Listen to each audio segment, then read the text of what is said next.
कितना हुआ? 150 रुपया। 150 रुपए? ये लो 100 रुपए। 150 रुपया हुआ साहब। ठीक है चल ना। अरे मंगू कहाँ रह गया? पर आपने तो 2 बजे का टाइम दिया था। हाँ दिया तो था, कहीं सो तो नहीं गया वो मंगू? कहाँ मर गया मंगू तू? अरे ऐसे कैसे हो सकता है? तूने गाड़ी की सर्विसिंग नहीं करवाई थी क्या? कमाल करता है मंगू तू भी। चल देखता हूँ मैं कि मुझे क्या करना है। मरवा दिया इसने तो। क्या हुआ? गाड़ी खराब हो गई है। इस तरह अचानक से? अरे वही तो मैं सोच रहा हूँ, घर जाके देखते हैं क्या होता है। तुम यहीं पर वेट करो, मैं टैक्सी लेके आता हूँ।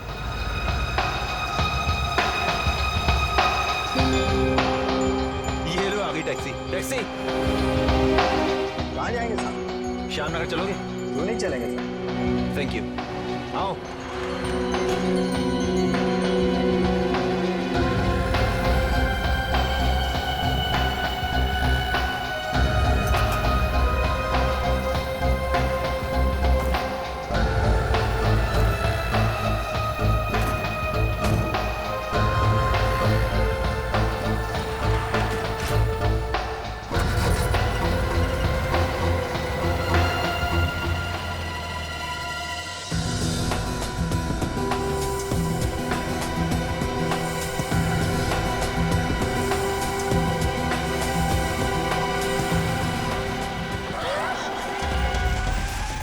अरे ये कैसे गाड़ी चला रहे हैं?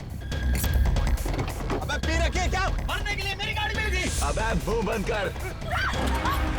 भाई साहब आपको पैसे चाहिए ना? पैसा जेवर जितना माल है सब निकाल, जल्दी निकाल। बोलो ना जितना माल है जल्दी ढीला कर। ये क्या कर रहा है? इन गुंडों से डर रहे हैं आप? अरे जेवर जान से ज्यादा कीमती नहीं है, थोड़ा जल्दी सीख, पति से कुछ सीख, समझ रही है ना तू? ये लीजिए भाई साहब, जल्दी दो ना प्लीज। सुनी पति की बात, चल जल्दी निकाल माल। पत्नी से ज्यादा पति समझदार है। चल फटाफट, नेकलेस दे। ये लो भाई साहब, निकाल। नेकलेस दे, नेकलेस जल्दी। ये लो भाई साहब। Purse purse. शाबाश। ले लो सब, अब तो हमें जाने दीजिए प्लीज। तेरी बीवी ने अभी तक मंगलसूत्र नहीं दिया है। ये मेरे मम्मी। निकाल। प्लीज दे दो। आखिरी बार बोल रहा हूँ, मंगलसूत्र दे दे। इसे भी मार देते हैं। हाँ, मार दे इसे।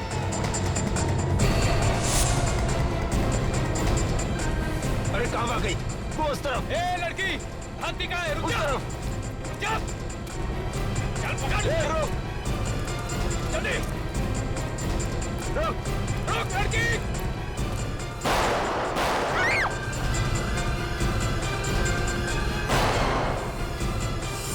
चल भाग। हाँ निकलते हैं। जल्दी। हाँ चल चल। निकाल जल्दी।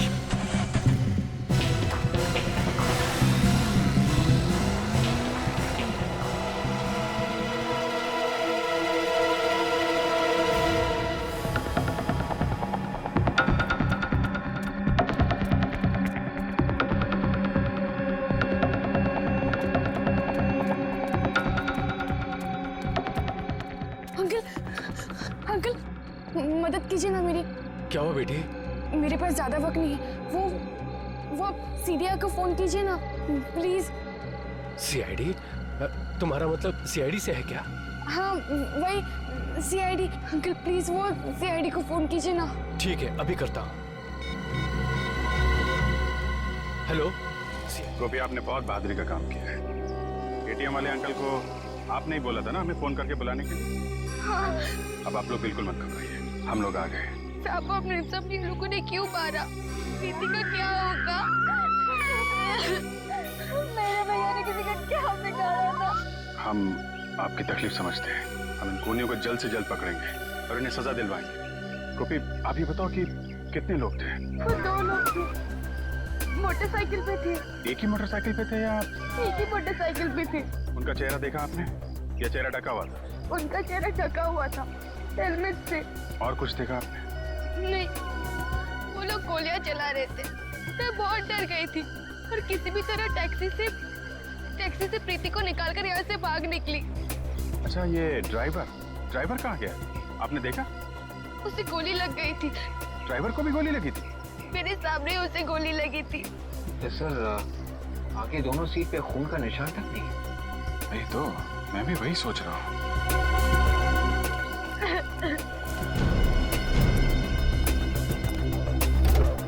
गोली लगी थी तो फिर खून क्यों नहीं है? फिर कहीं ऐसा तो नहीं कि टैक्सी ड्राइवर जख्मी हालत में कहीं भाग गया? विवेक अगर जख्मी हालत में भागता तो सड़क पे कहीं तो खून की बूंदें होती। यहाँ तो कुछ भी नहीं है। गोपी, ये टैक्सी अंकल ने कहाँ से ली थी? स्टेशन के बाहर से ली थी। मंगू ने साहब को बोला था कि गाड़ी खराब हो गई है, तो साहब ने टैक्सी लेने की सोची। मंगू?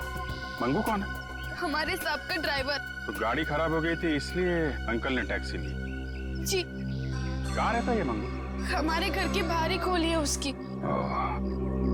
चलो जरा इस मंगू से मिला जाए। मैं तो खुद दुखी हूँ साहब, दिवाकर साहब जैसे अच्छे आदमी को भी। तुम ये बताओ, ये गाड़ी अचानक कैसे खराब हो गई? वही तो मैं भी सोच रहा हूँ। ये सोचना बंद करो, समझे? ये गाड़ी खराब नहीं हुई है, जानबूझ के खराब की गई है ये कार। शायद तुमने की है। मैंने? मैंने कुछ नहीं किया, मेरा यकीन कीजिए साहब। कुछ नहीं किया? तो फिर ये गाड़ी ठीक उसी वक्त कैसे खराब हुई जब तुम्हें दिवाकर साहब को स्टेशन लेने जाना था? पता नहीं साहब। पता नहीं। सर, गाड़ी का इंजन चेक करो। चाबी।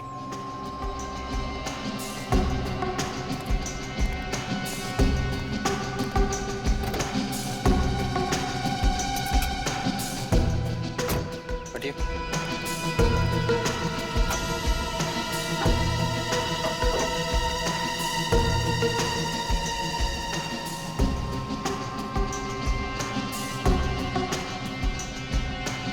तो ये देखिए, किसी ने बैटरी के वायर के साथ छेड़छाड़ की है। ये वायर के साथ छेड़छाड़ किसने की है? साहब ये कैसे हो गया? अब तुमसे पूछ रहे हैं और तुम ही से पूछ रहे हो। सच बोल। मुझे कुछ नहीं पता साहब। चुप! जब कोई वायर के साथ छेड़छाड़ कर रहा था तो तुम सो रहे थे क्या? हाँ साहब, मैं सो रहा था। बोल भी रहा है। सर, अगर किसी ने इस बैटरी के वायर के साथ छेड़छाड़ की है और ये बोनट जबरदस्ती खोला था तो सर गाड़ी का अलार्म जरूर बजा होगा ना? पर साहब, मैंने तो कोई अलार्म नहीं सुना। इसका मतलब खोनी ने गाड़ी चाबी से खोली है। चाबी तो मेरे पास रहती है। और डुप्लीकेट चाबी? डुप्लीकेट चाबी घर में।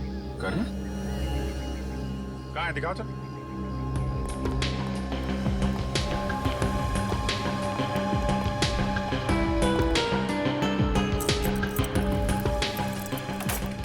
आइए सर, आइए। चाबी कहाँ है? सर, इस कमरे में।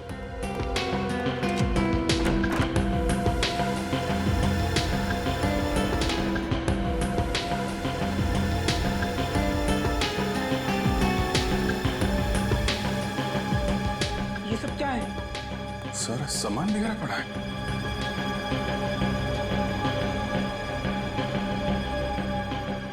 अब ये मत बोल देना कि इसके बारे में भी मालूम नहीं है तुमको।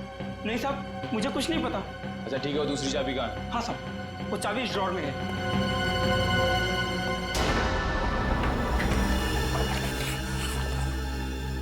चाबी गायब है। चाबी गायब है?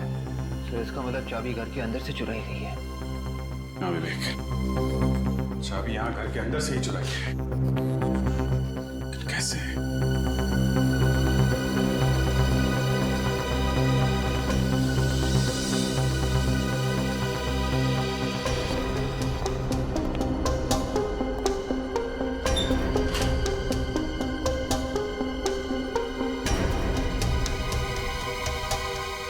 ये देखा? लॉक टेम्पर किया गया है। वो आदमी यहाँ से अंदर आया था, पूरा कमरा उथल पुथल कर दिया। सिर्फ चाबी चुराने आया था या फिर कोई और चीज भी है जिसके पीछे पड़ा था? सर, हो सकता है वो लोग कोई जरूरी कागजात भी चुराने आए। हाँ, हो सकता है। हो सकता है, लेकिन कौन सा कागज था?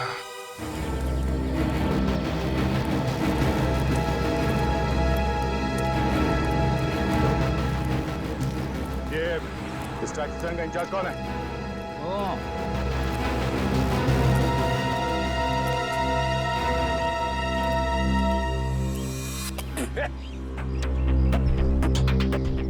₹1000 फाइन। किस बात का साहब? ये कोई थूकने की जगह? अरे साहब ये सिंगापुर नहीं है, ये इंडिया है, इंडिया। इंडिया है इसीलिए बोल रहा हूँ। सिंगापुर में कागज का एक छोटा सा टुकड़ा भी सड़क पे फेंकेगा तो 50,000 रुपया फाइन है। पान खा के थूकने की बात तो भूल ही जा तू। अरे यार ये सुबह सुबह कौन आ गया भाषण देने के लिए? एक बार फिर तेरे मुंह से पिचकारी निकलेगा, सेकंड चैप्टर मिटा दूंगा, समझा? अब कौन है साहब? सीआईडी। बाहर जाएगा। नहीं साहब, आज के बाद में मतलब नहीं होगा साहब। टैक्सी नंबर ZAP12 B357 इसी टैक्सी स्टैंड में रजिस्टर्ड है ना? ZAY12 B357। हाँ। हाँ साहब, इस टैक्सी का तो बहुत बवाल हुआ है साहब। पता नहीं टैक्सी कहाँ चली गई। मैं फोन करके ड्राइवर से पूछा नहीं कहाँ गई। किया था सर, लेकिन बिट्टू फोन ही नहीं उठा रहा है सर। फोन नहीं उठा रहा? ये बिट्टू रहता कहाँ है? बिट्टू ड्राइवर को अगर गोली लगी थी तो ड्राइवर के सीट पे फोन के निशान होने चाहिए थे। कम से कम लाश तो मिलनी चाहिए थी हमें। और तो और किसी हॉस्पिटल में भर्ती तो होना चाहिए था। किसी भी हॉस्पिटल से कुछ पता नहीं चला। ये है 432B।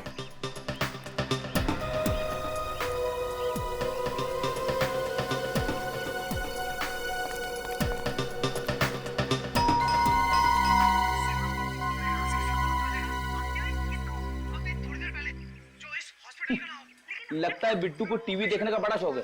गोली लगने के बाद भी टीवी देखने में इतना मस्त हुआ पड़ा है कि उसे घंटी की आवाज तक सुनाई नहीं दे रही है। तो तुम बजाओ घंटी, शायद तुम्हारे हाथ से सुन ले। तुम्हारे बजाई हुई घंटी तो अच्छे को हिला देती है। अच्छा ये बात है।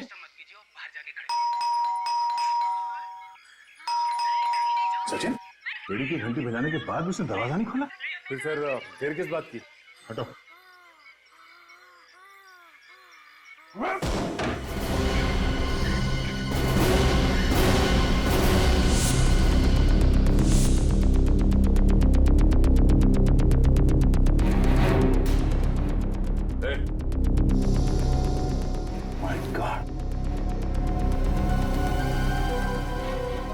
बल चल रही है, बेहोश है ये।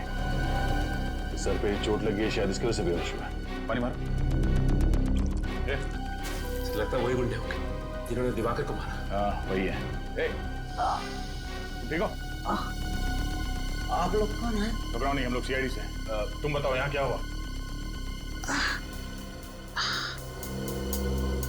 मैं खाना खा रहा था, अचानक किसी ने मेरे सर के पीछे मारा और मेरे आंखों के सामने अंधेरा छा गया। कब हुआ ये? कितने बजे? रात के 8 सवा 8 बज रहे थे। मैं ड्यूटी पे जाने वाला था। इसका मतलब कल रात तुम टैक्सी चलाने नहीं गए थे? मैं तो आपके सामने होश में आया हूँ। ओह, मतलब उन बदमाशों ने पहले दिवाकर की कार खराब की, उसके बाद जब दिवाकर इसकी टैक्सी में आके बैठा तो उसका ड्राइवर तो पहले से बेहोश पड़ा था। मतलब सर सब कुछ नकली था? हाँ फ्रेडी, वो टैक्सी का ड्राइवर भी नकली था। कोई गोली वोली नहीं चली। ये फोरेंसिक रिपोर्ट के हिसाब से तो टैक्सी में सिर्फ 2 तरह के खून है, एक दिवाकर का, दूसरा उसकी वाइफ का। टैक्सी ड्राइवर का खून था ही नहीं टैक्सी में, तो रिपोर्ट में कहां से आएगा? अब मगर गोपी कह रही थी ना, उसने देखा है टैक्सी ड्राइवर को गोली लगते हुए। यार अब ये कौन सी गोली है जो लगे भी और खून भी ना निकले? सर दिवाकर के बारे में काफी कुछ पता चला सर। क्या पता चल? वो सरकारी नौकरी करता था, ये सड़कें और हाईवे वगैरह बनवाने का काम करता था। सड़कें और हाईवे? मतलब ये कोई बड़ा चक्कर है पैसों का? चक्कर तो है पैसों का, लेकिन अलग तरीके का। अलग तरीके का मतलब? ये देखो, इस दिवाकर के नाम पे तो करोड़ों की जमीन जायदाद है। करोड़ों का मालिक था ये। करोड़ों की जमीन जायदाद इसके नाम पे है तो फिर ये सरकारी नौकरी क्यों कर रहा था? क्या मालूम। आजकल हर एक मिनट में जमीन जायदाद के लिए खून हो रहे हैं। कहीं ये खून भी उसी वजह से तो नहीं हुआ? सर स्केच बन गया सर। बन गया? अरे वाह, गोपी ने इतनी जल्दी स्केच बनवा भी दिया, कमाल है। मैं हमेशा बोलता हूँ लड़कियां लड़कों से ज्यादा होशियार हैं यार। ये बात तो है। अच्छा गोपी ध्यान से देखो, ये वही टैक्सी ड्राइवर है? हाँ साहब यही था। देखो गोपी, प्रीति तो रोमा बुआ के पास है, तो आप भी वहीं चली जाओ। रेडी? इनको वहीं छोड़ दो। आप जाएंगी फ्रेडी अंकल के साथ? हाँ ये मुझे बहुत अच्छे चुटकुले सुनाते हैं। फ्रेडी ने हमें तो कभी चुटकुले नहीं सुनाए। हाँ? मेरे चुटकुले सुन के आप लोगों को रोना आता है, इसीलिए नहीं सुनाता। अच्छा अच्छा ठीक है, तुम गोपी को ही सुनाओ। जा बेटा। चलो चलो चलो, रास्ते में मैं तुझे अच्छे अच्छे चुटकुले सुनाऊंगा। निकले काम करो। जरा अपने रिकॉर्ड में चेक करो, देखो ये टैक्सी ड्राइवर कोई पुराना पापी है क्या, शायद पहले कोई गुनाह किया हो। सब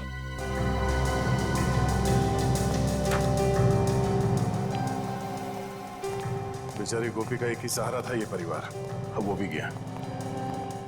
हम लोग कुछ करेंगे उसके लिए। हाँ जी, कुछ करना चाहिए। सर, हाँ निखिल, सर इस आदमी के बारे में पता चल गया है। इसका नाम विनोद है। चोरी के जुर्म में 3 बार जेल भी जा चुका है। 3 बार जेल जा चुका है। एड्रेस भी है इसका, 107 विद्याधर नगर।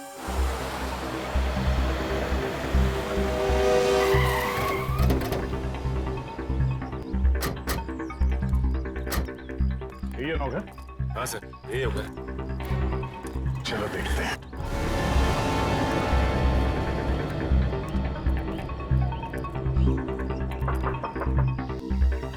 कौन है?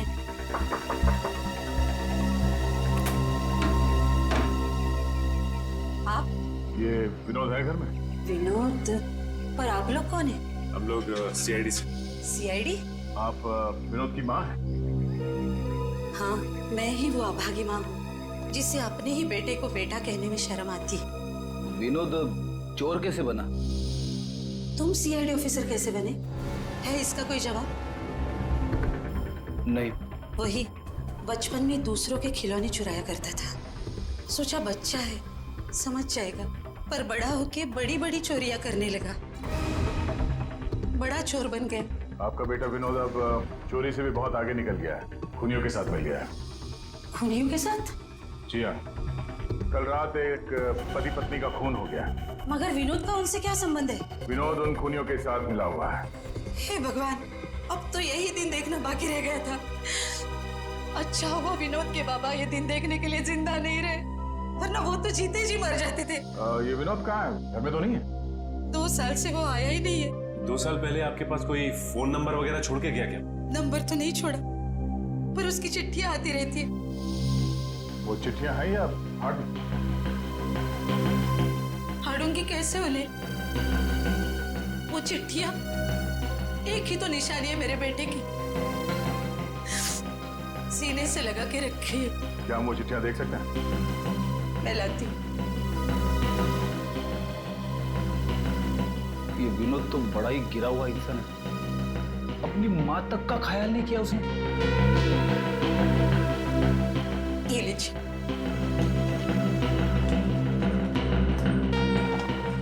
ये चिट्ठियां हम अपने पास रख सकते हैं? ले जाओ बेटा, मगर अगर विनोद मिल जाए तो उससे कहना हो सके तो अपनी माँ की चिता को आग देने जरूर आना।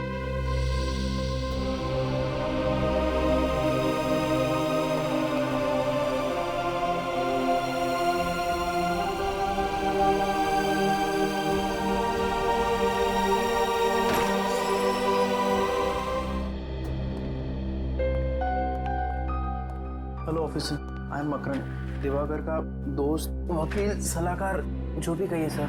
लगता है दिवाकर जी के साथ आपका काफी करीबी रिश्ता था। खून से बढ़कर रिश्ता था। खून के रिश्ते तो आजकल पानी की तरह पतले होने लगे हैं। जमीन जायदाद के चक्कर में एक भाई अपने भाई का ही खून कर देता है। आप लोगों को लगता है कि दिवाकर का खून जमीन जायदाद की वजह से हुआ है? दिवाकर की काफी जमीन है ना, शायद करोड़ों की थी। हाँ, मगर उसकी अकेले की नहीं थी, उसके परिवार वाले भी उसके साथ उसमें मालिक थे। अच्छा, कौन कौन? रिश्तेदारों को मिलाकर करीब 30 लोग होंगे जिनका उस जमीन में हिस्सा है। इनमें से सबसे बड़ा हिस्सा किसका है? सबसे बड़ा हिस्सा दिवाकर जी का ही था। उसकी मर्जी के बिना कोई भी वो जमीन बेच नहीं सकता था। करोड़ों की जायदाद थी तो कोई ना कोई तो बेचना चाह रहा होगा। हाँ, बेचना चाह रहा था। कौन था वो? ये तो नहीं पता, लेकिन उन लोगों के बीच में काफी झगड़े हो रहे थे। आपस में झगड़े हो रहे थे, किस लिए? दिवाकर को जमीन से काफी लगाव था, वो उसे बेचना नहीं चाहता था। ओह, उस जमीन के पेपर्स दिखाना, किस रिश्तेदार को कितना हिस्सा मिलने वाला था, देखे जरा। जब 30 लोग एक साथ बोलने लगे कि इस प्रॉपर्टी में से हमें भी कुछ हिस्सा चाहिए और उस प्रॉपर्टी की वजह से खून हो जाता है, तो फिर ये खून किसी एक आदमी ने तो किया नहीं होगा। 30 में से 8-10 लोग तो मिले ही होंगे इस खून की प्लानिंग में। जब 8-10 लोग एक अंधेरे कमरे के कोने में बैठ के किसी की जान लेने की प्लानिंग कर रहे होंगे, तो उनमें से किसी के दिल में भी डर नहीं था कि वो पकड़े जाएंगे। और हम लोग यहाँ बाहर जोक रहे हैं, मक्खियां मार रहे हैं। जी करता एक एक को लटका दो, मजाक है? एक शरीफ आदमी का खून कर दिया। और जितने लोग लाइन में खड़े हैं दिवाकर की प्रॉपर्टी के लिए, उनमें सबसे बड़ा हिस्सा इस नरेंद्र को मिलने वाला था। हिस्सा नरेंद्र को? हाँ। अच्छा, काम कहाँ करता है ये नरेंद्र? ओहो, तो ये चक्कर है। क्या हुआ? घर का भेदी ऑफिस में, मतलब? ये नरेंद्र दिवाकर के ऑफिस में काम कर रहा है। ऑफिस में बैठ के उस पे नजर रखे हुए था। ये सबसे बड़ा मोहरा है इस खून की प्लानिंग में। ओहो, क्या हुआ फ्रेडी? बहुत चालाक है ये विनोद सर, बहुत चालाक है।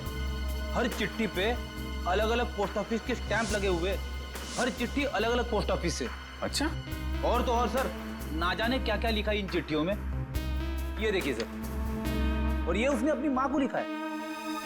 मेरी चिंता मत करना, मैं फाल्गुन की तरह आलसी नहीं हूँ, दिग्विजय की तरह चुस्त हूँ। ऐसे कई नाम है इन चिट्ठियों में। इसमें लिखा हुआ है कि मैं जसलोक से तेज भाग सकता हूँ, अनुज की तरह धीमा नहीं। एक मिनट। अनुज, जसलोक, फाल्गुन, दिग्विजय, ये नाम तो मैंने आज ही कहीं पढ़ा है। कहाँ पढ़ा है? ओ, आज के अखबार में ही पढ़ा है। आज का अखबार लाना निकल जाए सब।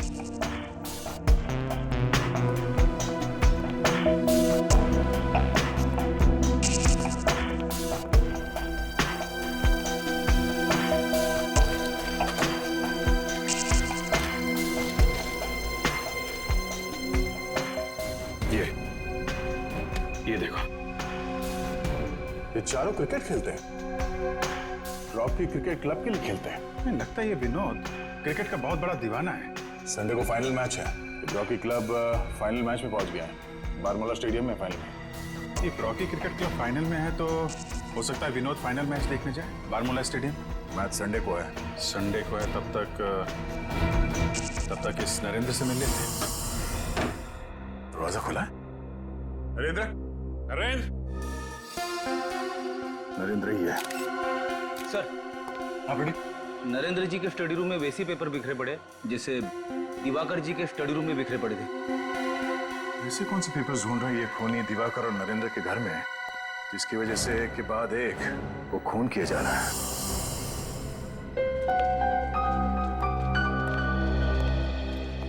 कि विनोद बेस बदल के भी आ सकता है।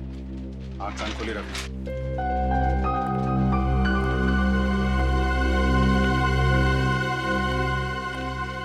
आंख खोली है ना? ऐसे। एक्सक्यूज मी भाई साहब, अपना चश्मा और टोपी जरा निकालेंगे? क्यों? नहीं, आपका चेहरा देखना। मैं कोई हीरो हूँ क्या? नहीं, आपकी शक्ल मेरे बचपन के दोस्त से मिलती है। विनोद नाम है उसका। विनोद? याद है हम लोग बचपन में एक साथ खेला करते थे, पहचाना नहीं? जी नहीं, मेरा नाम आकाश है और मैं किसी विनोद को नहीं पहचानता।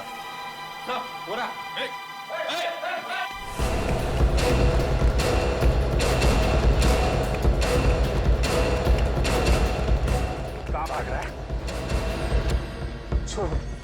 छोड़े। अच्छा, तो विनोद जी हैं? अबे पी रखिए क्या? हाँ तो क्या हुआ? मैं मैच देखने आया हूँ। मुझे मैच देखना है। हाँ, मैच देखना है? मैं दिखाता हूँ तुझे मैच। मैं आप सबको माफ नहीं करूंगा कभी। आप लोगों ने क्रिकेट मैच देखने नहीं दिया, कभी माफ नहीं करूंगा आप लोगों को। हाँ, 3-3 खून करके बैठा है और मैच की पड़ी ऐसे। 3-3 खून? क्या कह रहे हैं आप लोग? मेरा कलम मैच जीता कि नहीं? उल्लू के मेरे हाथ बंधे हुए हैं। नहीं तो भी बताता तेरा स्कोर क्या है। तेरा स्कोर 3 है। 3 खून किए तूने। अफसोस नहीं है जरा भी? कह रहे हैं आप लोग 3-3 खून?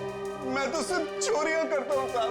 परसों टैक्सी ड्राइवर बन के गया था ना तू, जब दिवाकर और उसकी बीवी का खून हुआ? गया था कि नहीं? गया था ना? गया था। धोखा हुआ है मेरे साथ। मुझे धोखा दिया है साहब। मुझसे कहा था सिर्फ माल लूटेंगे। मुझे क्या पता था कि वो लोग खून कर देंगे। एक बार तू सीआईडी के हाथों में फंस गया ना, अब बचना मुश्किल है। तुझे उन लोगों तक हमें पहुंचाना ही पड़ेगा, फिर चाहे तू चोर हो या ड्राइवर। वैसे तू कितना अच्छा बेटा है ये तुम्हारी माँ से हमें पता चल ही गया है। माँ से? हाँ। कौन है बोलो? हैं? कौन है? मुझे नहीं पता कौन थे वो लोग। मुझे फोन आया था, कहा था कि काम होने के बाद माल आधा था बांट लेंगे। फोन निकाल अपने, फोन निकाल। किस नंबर से फोन आया था? ये वाला नंबर तो साहब। 627।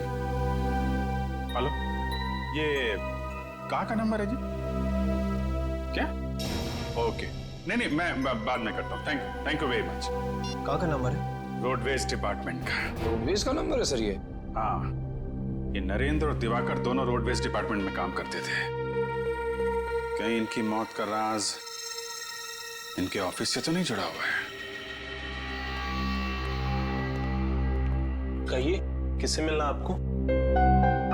मिस्टर सुरेंद्र, हम लोग सीआईडी से हैं। आपको तो पता ही होगा कि दिवाकर का खून हो गया है। बहुत बुरा हुआ। ये दिवाकर बैठा कहाँ था? उस टेबल पर। वे हम लोग उसकी टेबल की तलाशी लेंगे। अगर आप चाहे तो वहां पे खड़े होकर देख सकते हैं। इट्स ओके सर, मैं समझ सकता हूँ। ये दिवाकर की किसी के साथ अनबन या दुश्मनी? दुश्मनी तो नहीं थी सर, मगर क्या? मगर सर, लोगों का कहना है कि वो बेईमान ऑफिसर था। बेईमान ऑफिसर? जी सर, करप्ट। लोगों से रिश्वत लेके टेंडर पास करवाता था। दिवाकर रिश्वतखोर था? और नहीं तो क्या सर, देर रात तक ऑफिस में रहता था, लोगों के चले जाने के बाद भी। और सर, अपने कंप्यूटर को किसी को हाथ तक नहीं लगाने देता था। अब रात को 11 बजे कौन सी मीटिंग होती है सर? रात को तो गलत काम ही होते हैं। What nonsense! दिवाकर एक बहुत ही ईमानदार और मेहनती इंसान था। उसके खिलाफ मैं एक भी शब्द नहीं सुनना चाहूंगा। सीआईडी वाले सवाल पूछ रहे थे तो मैंने। आप? मैं दीपक, इस डिपार्टमेंट का हेड। ओह, तो आपको तो पता ही होगा कि ये दिवाकर ईमानदार था या बेईमान? बहुत ईमानदार था, देशभक्त था। वो कभी भी अपने फायदे के लिए देश का नुकसान नहीं कर सकता था। तो फिर ये मिस्टर सुरेंद्र जी क्यों कह रहे थे कि वो? दरअसल दिवाकर किसी से ज्यादा बातचीत नहीं करते थे, सभी से कटे कटे रहते थे। इसीलिए लोगों ने अफवाहें फैलानी शुरू कर दी। सर, सर मिस्टर दिवाकर के कंप्यूटर में से कुछ फाइलें गायब हैं। वो फाइलें कल रात ही किसी ने डिलीट की थी। ये कैसे पॉसिबल है? कंप्यूटर से फाइलें गायब है? सर, लगता है दिवाकर के खून में किसी अंदर के आदमी का हाथ है। ये आप क्या कह रहे हैं सर? ये नरेंद्र भी इसी ऑफिस में काम करता था ना? जी सर। कौन सी टेबल पे बैठता था? इस वाली। जरा कंप्यूटर चेक करो।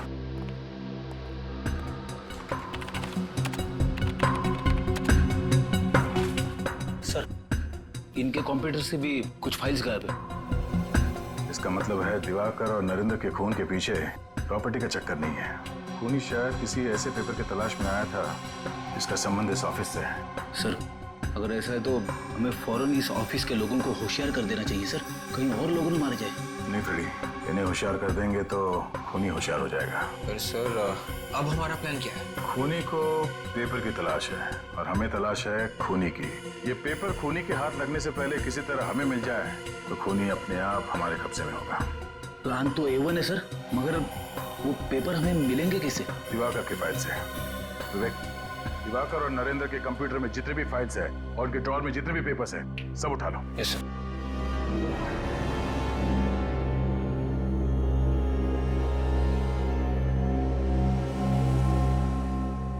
इतनी खराब सड़कें तो हाईवे नंबर 43 है। पिछले साल हमारी गाड़ी वहां पंचर हो गई थी इन्हीं गड्ढों की वजह से। और ये दिवाकर इसी हाईवे का इंजीनियर था। दिवाकर इतनी घटिया किस्म की सड़कें बनवाता था, देश के किसी नागरिक ने ही गुस्से में मार डाला होगा उसे। नहीं फ्रेडी, दिवाकर की वाइफ का भी खून हो गया है और नरेंद्र को भी मारा ना। क्यों मारा? ये खूनी कोई ऐसा आदमी है जिसका संबंध सड़कें बनाने से है। सर, इसका मतलब खूनी कोई ऑफिस का ही है? हो सकता है। ये क्या हो सकता? ये दिवाकर तो इंजीनियर था ना? इसकी फाइल में ये कैसे पेपर है? इसमें लिखा है कि किस सड़क बनाने का कॉन्ट्रैक्ट किस कॉन्ट्रैक्टर को दिया जाए। सर, इसका मतलब ये दिवाकर कॉन्ट्रैक्ट्स भी बनाता था और सड़कें भी। सर, ये दिवाकर किसी के खिलाफ कोई खुफिया रिपोर्ट तो नहीं बना रहा था? हो सकता है विवेक, हो सकता है। ये सुरेंद्र बता रहा था ना कि ऑफिस खत्म होने के बाद भी घंटों दिवाकर कंप्यूटर के सामने बैठा रहता था। तो हो सकता है वो कोई खुफिया रिपोर्ट तैयार कर रहा हो इन रोड माफियाज के खिलाफ, कि जो सड़कें बनाने का कॉन्ट्रैक्ट लेते हैं और फिर उसमें हेराफेरी करते हैं। और वही लोग रोडवेज के ऑफिस में गए थे और दिवाकर के घर में और नरेंद्र के घर में। मगर वो रिपोर्ट है कहाँ? सर, कहीं ऐसा तो नहीं कि दिवाकर ने वो खुफिया रिपोर्ट किसी चिप पे तो नहीं छुपा दी? चिप का नाम सुनती चिप्स की याद आ गई सर। रेडी, खाने के अलावा तुम्हें कुछ सूझता नहीं? सॉरी। तुम ठीक कह रहे विवेक, हो सकता है वो रिपोर्ट किसी चिप में ही छुपाई गई हो। याद है एक केस में पेन ड्राइव को टॉय कार में छुपाया गया था, खिलौने वाली कार में।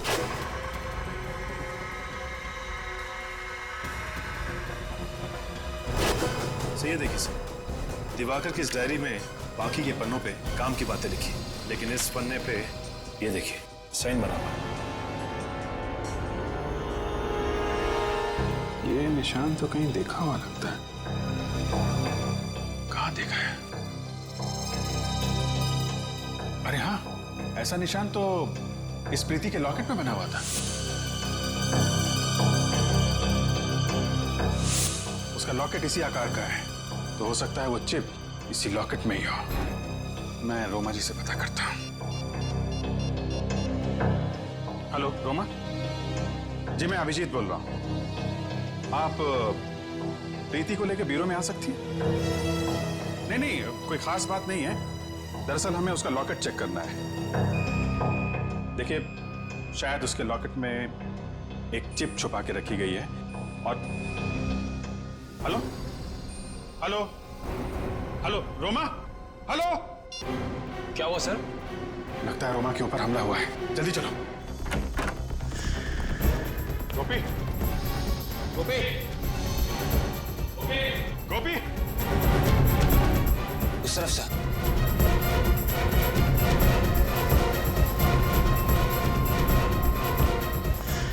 ओह माय गॉड, ये क्या हुआ? कैसे आप? सर उसे बचा लीजिए सर प्लीज। कैसे? ये गोपी और प्रीति कहाँ है?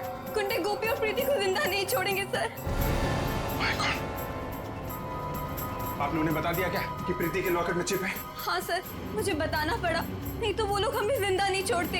अगर इससे पहले वो लोग चिप निकाल पाते। गोपी प्रीति को लेके भाग गई थी सर। गोपी प्रीति को लेके भागे? ज्यादा दूर नहीं गए होंगे। निकल, इन्हें हॉस्पिटल पहुंचाओ जल्दी। Yes sir. रुक! हो रहा है। रुक जाओ।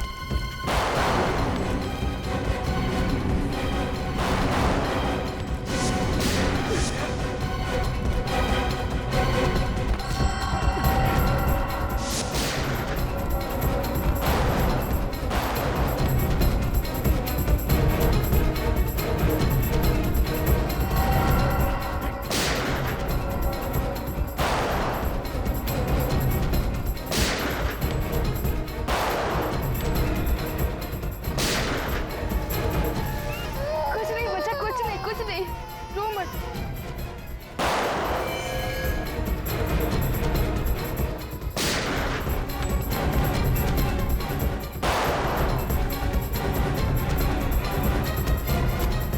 भाई बच्ची भाग रही है भाई। बच्ची पे गोली चलाता है।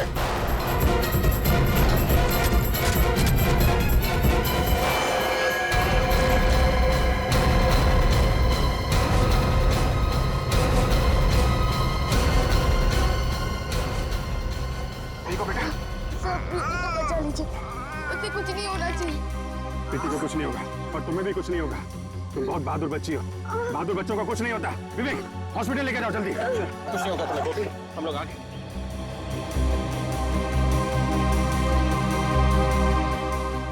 बच्ची को कुछ नहीं हुआ, बच्ची सही सलामत है। लॉकेट।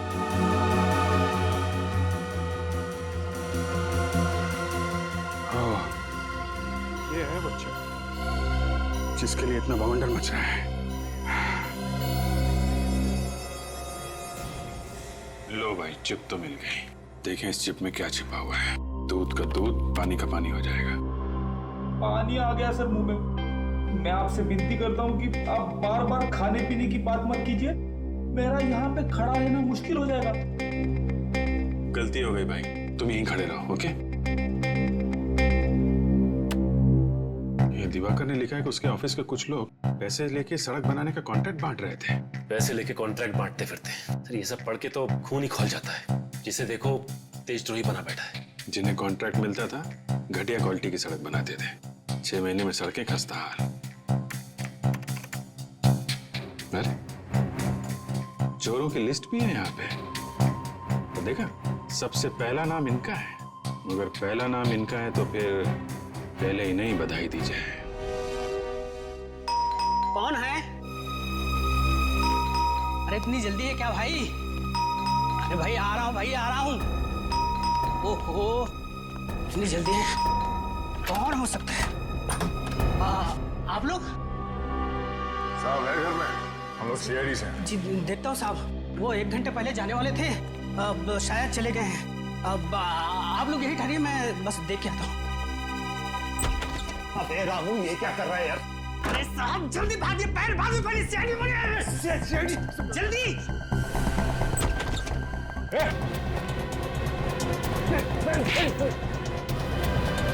ओलंपिक्स में जाना है?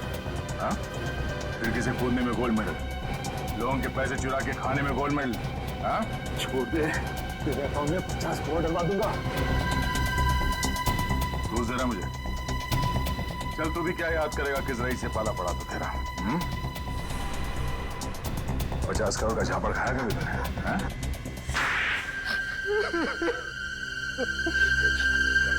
मैं ह्यूमन राइट्स वालों को बुलाऊंगा। हाथ है या हथौड़ा? कोई तरीका होता है थप्पड़ मारने का? जो पैसा सरकार सड़क बनाने के लिए देती है वो सब तुम्हारे जेब के अंदर। सड़क या तो है नहीं या सड़क के जगह पे गड्ढे हैं। जनता मरे या गड्ढे में जाए तुम्हें कोई फर्क नहीं पड़ता। क्यों? उसके ऊपर से खून भी करवाया दिवाकर का। ये तो दिवाकर को सोचना चाहिए था। क्या सोचना चाहिए था? उसने एक लिस्ट बनाई थी, कौन ईमानदार है और कौन बेईमान। और तुम्हारा नाम बेईमानों के लिस्ट में होगा। सबसे ऊपर मेरा नाम लिखने की क्या जरूरत थी? तुमने उसे खरीदने की कोशिश नहीं की? बहुत की, मगर पत्थर का बना हुआ था वो, माना ही नहीं, उल्टा मुझे फंसाने की कोशिश कर रहा था। इसे तुमने प्लान बनाया कि दिवाकर को मरवा कर वो लिस्ट चुरा लेता हूँ। तो और क्या करता मैं? अगर दिवाकर को नहीं मारता तो मैं जेल में सड़ा रहता। जेल में तो तू अब भी सड़ेगा, फांसी का ऑर्डर आने तक।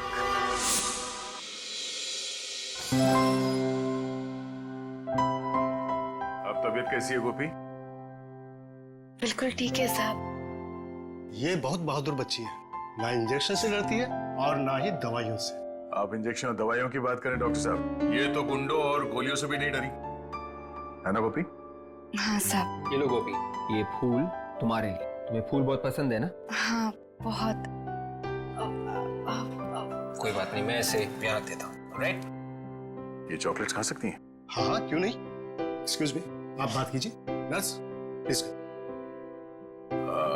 गोपी को चॉकलेट्स पसंद है ना? हाँ। ये लो चॉकलेट्स।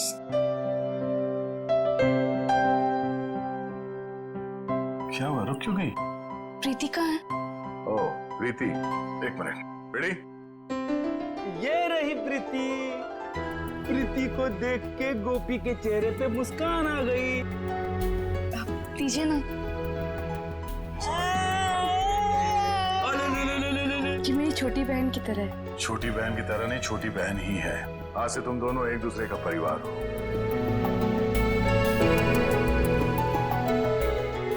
बिल्कुल सही कहा आपने। इसका मेरे सिवाय और मेरा इसके सिवाय कोई भी नहीं है। साहब, मैं बहुत मेहनत करूंगी।